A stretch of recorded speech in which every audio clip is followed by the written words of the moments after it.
மக்கள் தொலைக்காட்சி 18 ஆண்டு சேவையை முடித்து 19ஆம் ஆண்டில் அடியெடுத்து வைக்கிற தருணம் இது. இந்த தருணத்தில் மக்கள் தொலைக்காட்சி நிர்வாகத்தினர், பணியாளர்கள், அதனுடைய நேயர்கள் அனைவருக்கும் என்னுடைய மனமார்ந்த வாழ்த்துக்களை தெரிவித்துக் கொள்கிறேன். இந்த வித்தியாசமான மக்கள் தொலைக்காட்சி எந்த வகையில் வேறுபட்டு மக்களுக்கு நற்பணி ஆற்றி வருகிறது என்பதை சிந்திக்கிற போது 3 கண்ணோட்டங்கள் தோன்றுகிறது. ஒன்று, அது வலியுறுத்துகிற உடல் நலம் தொடர்பான செய்திகள். இன்னொன்று, அதனுடைய கலை சார்ந்த விஷயங்கள். மூன்றாவது, மொழி சார்ந்த விஷயங்கள். உடல்நலம் சார்ந்து பார்க்கும்போது மக்கள் தொலைக்காட்சி பூரணமான மதுவிலக்கை ஆதரிக்கிறது. மூதறிஞர் ராஜாஜி விமோச்சனம் என்ற ஒரு பத்திரிகை நடத்தினார். அந்த பத்திரிகை முழுவதும் மதுவிலக்கு செய்திகளாகவே வெளிவந்தன. மகாத்மா காந்தியினுடைய கோட்பாடுகளில் மிக முக்கியமானது மதுவிலக்கு. இன்று மதுவிலக்கை ஆதரிப்பவர்கள் கூட பூரண மதுவிலக்கை ஆதரிக்கிறார்களா என்பது கேள்விக்குரியது. ஆனால் மக்கள் தொலைக்காட்சி எப்பொழுதும் பூரண மதுவிலக்கில் உறுதியாக நிற்கிறது. போதை மருந்து பழக்கத்தை எதிர்க்கிறது. புகைப்பிடித்தல் போன்ற தீய பழக்கங்களையும் எதிர்க்கிறது.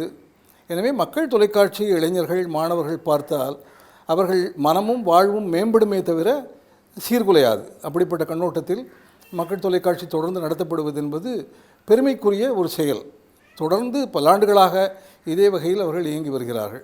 மக்கள் தொலைக்காட்சி கலைக்கு செய்கிற இன்னொரு பெரிய சேவை என்பது நம்முடைய தமிழகம் சார்ந்த கிராமிய கலைகளை, நாட்டுப்புற கலைகளை அது வளர்த்து வருகிறது. காவடி ஆட்டம், கும்மி, முக்கியமாக தெருக்கூத்து போன்றவையெல்லாம் நாம் மக்கள் தொலைக்காட்சியில் பார்த்து மகிழ முடிகிறது. இதனால் 2 வகையான பயன்கள் நேர்கின்றன. ஒன்று, அத்தகைய கலைஞர்களுடைய வாழ்வாதாரத்திற்கு அது உதவுகிறது.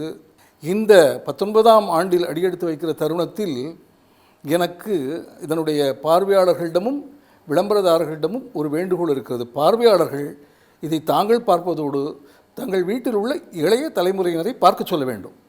மக்களை கெடுக்காத, இளைய சமுதாயத்தை கெடுக்காத தொலைக்காட்சி இது என்பதை அவர்களுக்கு நாம் அறிவுறுத்த வேண்டும். விளம்பரதாரர்கள் ஒரு உயர்ந்த சமூக பணி ஆற்றி வருகிற இந்த தொலைக்காட்சிக்கு எல்லா வகையிலும் விளம்பரங்கள் கொடுத்து ஆதரவு தர வேண்டும் என்பதும் என்னுடைய வேண்டுகோள். இந்த ஒரு அருமையான தருணத்தில் மக்கள் தொலைக்காட்சி என்ற உயர்ந்த ஒரு கலை சார்ந்த நிறுவனத்தை பற்றி 4 நல்ல வார்த்தைகள் பேசுவதற்கு கிடைத்த வாய்ப்புக்கு நன்றி கூறி விடைபெறுகிறேன். நன்றி, வணக்கம்.